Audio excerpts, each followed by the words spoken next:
الظلم ظلمات، والمظلوم هياخد حقه كامل، آجل أو عاجل. دي الحقيقة اللي اكتشفتها بعد ما مريت بتجربتي.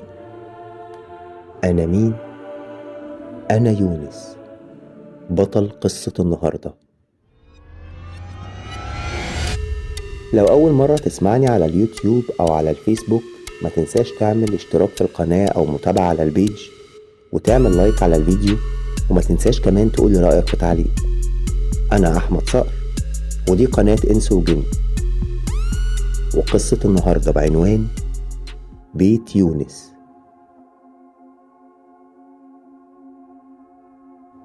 اسمي يونس محمد يونس، 24 سنة، ساكن في اسكندرية. الموضوع بدأ لما جدي يونس توفى. ساعتها سافرنا كلنا لمحافظة الشرقية، مكان بيت العيلة، علشان هناك هتكون الجنازة وهيكون العزاء. كل معلوماتي عن جدي يونس إنه أطيب شخص ممكن تقابله في حياتك، حد ما بتشوفش منه أي فعل وحش.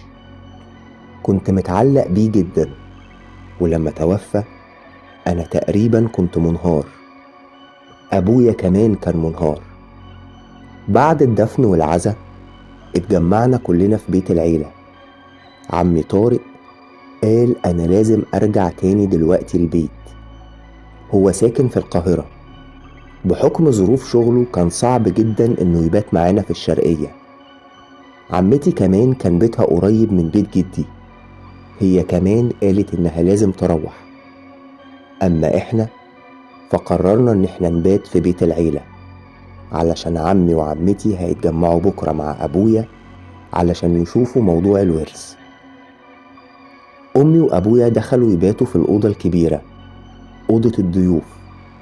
أما أخويا حسن فدخل الأوضة الصغيرة، وأنا كنت مصر إني أبات في أوضة جدي، ودخلت الأوضة. أول ما دخلت كنت حزين قوي على جدي. فضلت باصص على الصورة بتاعته، وقعدت أدعيله كتير قوي. فردت ظهري على السرير وفضلت أفكر في جدي كتير. كنت بفتكر كل ذكرياتي معاه، وقد إيه كنت ببقى مبسوط قوي وأنا مع جدي يونس. ونمت. ساعتها حلمت بحلم غريب. حلمت إن أنا في مكان واسع أبيض، ملهوش أي ملامح، مفيش فيه أي حاجة مميزة. وشفت جدي كان واقف قدامي، لابس عباية بيضة، وحوالين رقبته طوق. الطوق ده كان متكون من حلقات من نار، كل حلقة لازقة في التانية. الطوق ده كان متكون من جمرات ملفوفة حوالين رقبته. جدي باصص وبيبرق لي وبس، مفيش على وشه أي تعبير غير إنه مرعوب وبيتألم. وفجأة يبدأ يفتح بقه. بقه كان بيتفتح بشكل واسع قوي، ولما يفتح بقه يخرج من بقه كورة نار، جمرة مولعة طالعة من بقه وغرقانة دم. وبمجرد ما الجمرة دي ما تقع على الأرض يبدأ يقفل بقه تاني، وهي عينيه بتدمع دم. وبعدها يرجع يبرق شوية ويفتح بقه تاني بشكل أوسع، وتخرج منه نفس الجمرة، تخرج وهي غرقانة دم وتقع تاني على الأرض. الموضوع ده اتكرر كتير، وأنا واقف وبتفرج على جدي وهو بيتعذب ومش قادر أساعده بأي شكل، علشان بعدها أصحى من النوم.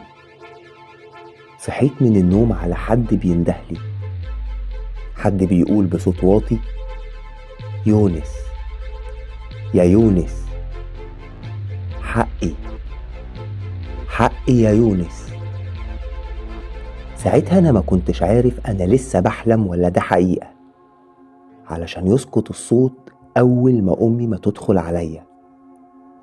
دخلت وبتقولي يلا علشان أنا حضرت الفطار. طبعا محدش كان ليه نفس إنه ياكل. قعدت معاهم أمثل زيهم إن أنا باكل، هما كمان كانوا بيمثلوا. واما قمت حاولت إن أنا أدخل أوضة المكتب بتاعت جدي.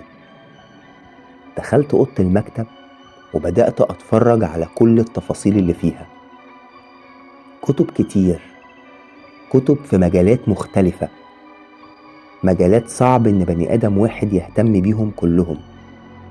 مجالات زي الأدب، على فلك، على كتب رياضة، على كيمياء، على طب، على فلسفة، وحاجات تانية كتير. إيه كل الكتب دي؟ كل اللي أعرفه عن جدي إن ما كانش قارئ جيد، بس في وسط الكتب دي كلها لقيت كتاب مميز، حجمه كان كبير. مديت إيدي على الكتاب وبشكل لا إرادي لقيتني بفتحه. عايز أقولك إن مش اسم الكتاب هو اللي لفت نظري. اللي لفت نظري الورقة اللي لقيتها متطبقة ومحطوطة جواه.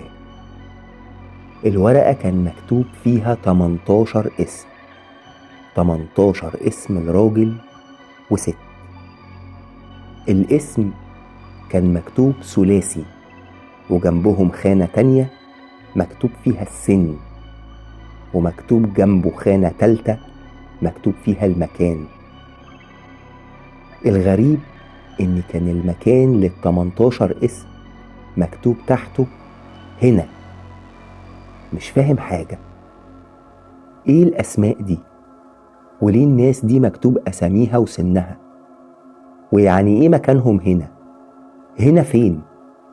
والغريب إن ده كان خط إيد جدي، أنا عارفه كويس، خط إيده كان مميز جدا. يا ترى كان يقصد إيه بالأسماء دي؟ في اللحظة دي حسيت إن الإضاءة في الأوضة بتقل واحدة واحدة، بتقل بشكل تدريجي، وحاسس إن في أصوات كتير معايا في الأوضة، أصوات همس. حاسس إن في ناس كتير معايا جوه الأوضة، بس مش شايف حد. ولسه الإضاءة عمالة تقل بشويش، لحد ما تقريبا كنت شايف كف إيدي بالعافية. وفي ركن من أركان الأوضة شفتها، بنت في سن العشرينات، لابسة جيبة قصيرة سودة وقميص أبيض.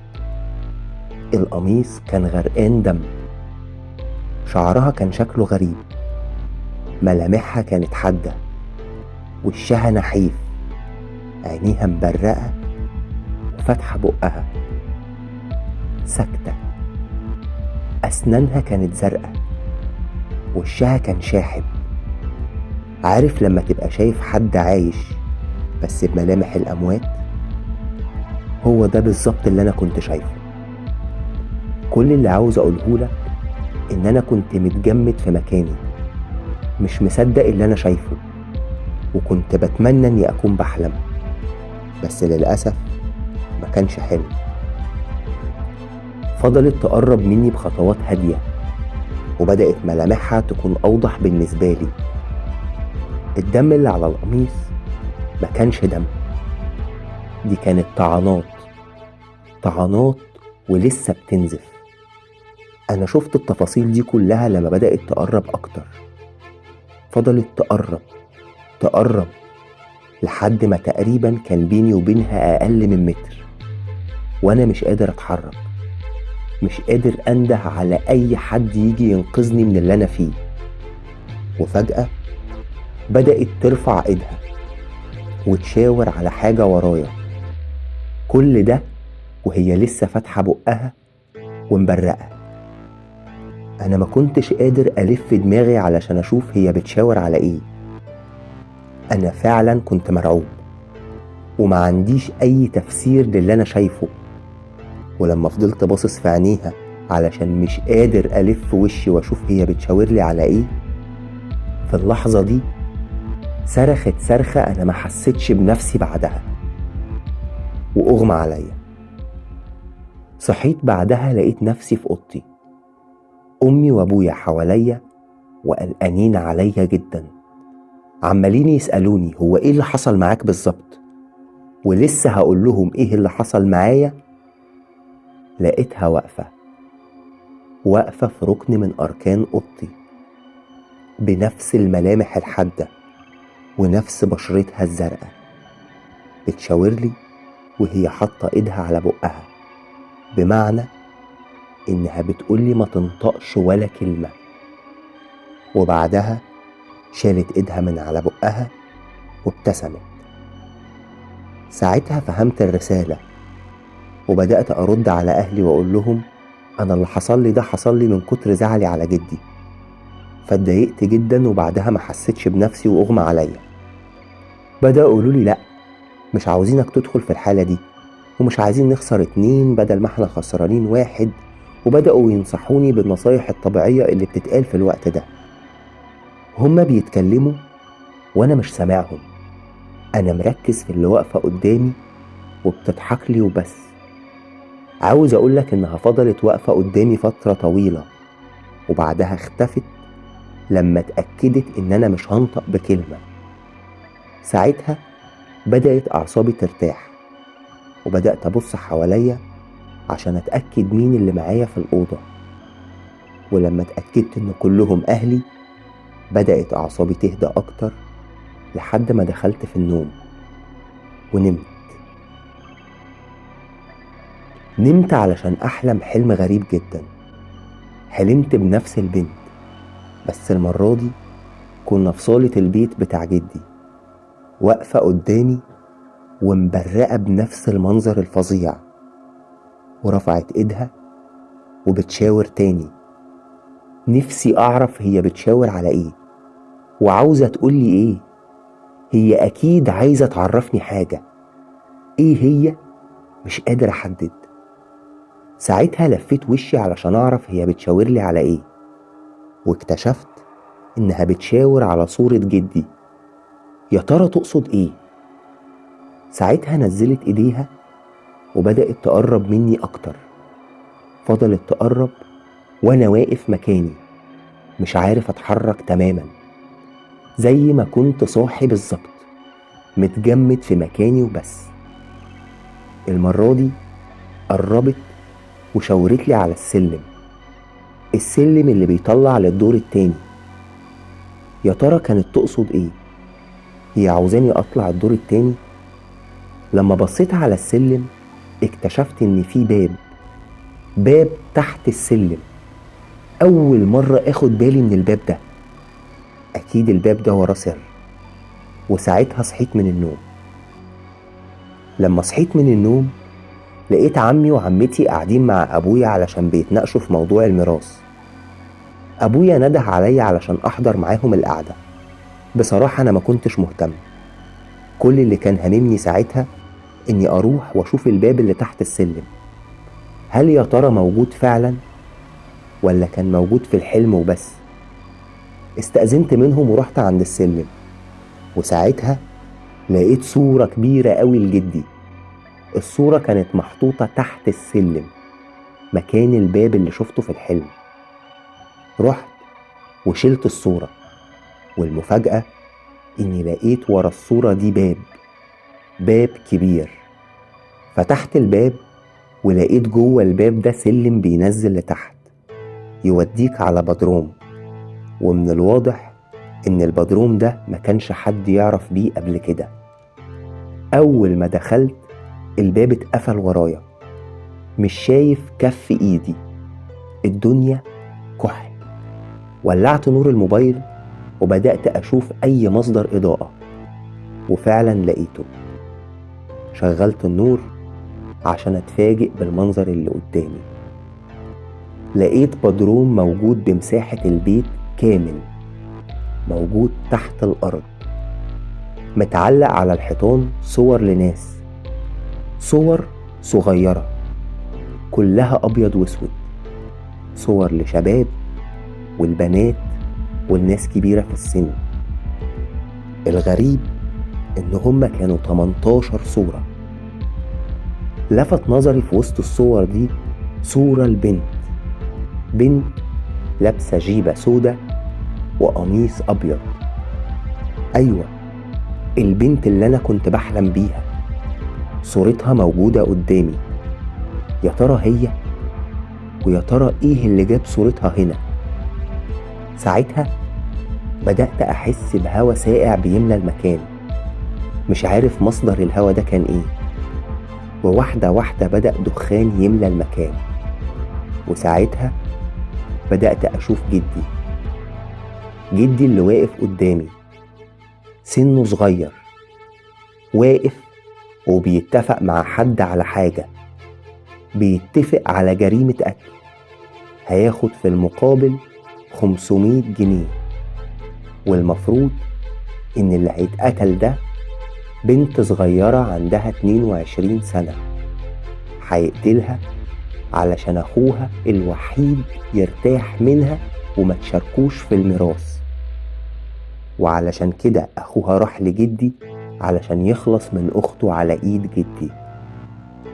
عاوز أقولك إن كل ده بيتعرض قدامي كأنه مشهد في فيلم قديم، وكأن البدروم حابب يوريني إيه اللي حصل جواه بالظبط في وقت أنا تقريبا ما كنتش لسه اتولدت فيه. ويقبض جدي 500 جنيه ويوافق على الاتفاق، وبيختفوا تدريجا هما الاتنين من قدامي، ويظهر مشهد مختلف تماما قدامي. جدي مكتف البنت قدام عيني ورابطها في عمود وماسك سكينة، وبيقرب منها واحدة واحدة وهي بتتحايل عليه وتتوسله انه ما يقتلهاش. وبعدها بيمسك السكينة ويبدأ يطعن فيها، يطعنها أكتر من 7 طعنات لحد البنت ما بتموت. بعدها يحفر في أرض البدروم ويبدأ يدفن البنت دي. في اللحظة دي يبدأ الدخان اللي كان مالي البدروم يروح واحدة واحدة، والهوا الساقع يرجع تاني، وأشوف البنت تقف قدامي واقفة، والأول مرة تتكلم، تنطق وتقول: عاوزة حقي، انت شفت كل حاجة، حقي. ساعتها أنا بفهم هي ورتني كل ده ليه. ورتني كل ده علشان حقها يرجع. وساعتها بسيب البدروم وبطلع جري على أبويا، أقول له وقف كل حاجة، محدش هياخد قرش واحد من الميراث. بجري بسرعة وببلغ الشرطة، ولما بتيجي الشرطة بنزلهم بإيدي للبدروم وأوريهم المنظر اللي أنا شفته. وفعلا بتبدأ الشرطة تحفر في مكان البدروم وتطلع 18 جثة، أو بمعنى أدق بقايا 18 جثة. مع الصور اللي موجودة على الحيطة بيعرفوا مين هم أصحاب الجثث. وبعد البحث والتحقيق بنكتشف إن جدي الطيب البريء كان قاتل مأجور، وسبب ثروته دي إنه كان بيقتل الناس في مقابل المال، وكان بيدفنهم في البدروم. بعد ما الشرطة ما طلعت بقايا الجثث، بدأت الأهالي تاخد الجثث دي وتدفنها بمعرفتها، وكل واحد بدأ يدور على حق الميت بتاعه. وأنا حكيت للشرطة اللي أنا شفته في البدروم. طبعا ما صدقوش، بس اللي عاوز أقولهولك إن بعد البحث الدقيق يتأكدوا من إن أخو البنت هو اللي كان السبب في إنها تتقتل على إيد جدي، وبالفعل اتقبض عليه. ساعتها بس حسيت إن حقها رجع لها، واتأكدت إن المظلوم حقه بيرجع له آجل أو عاجل.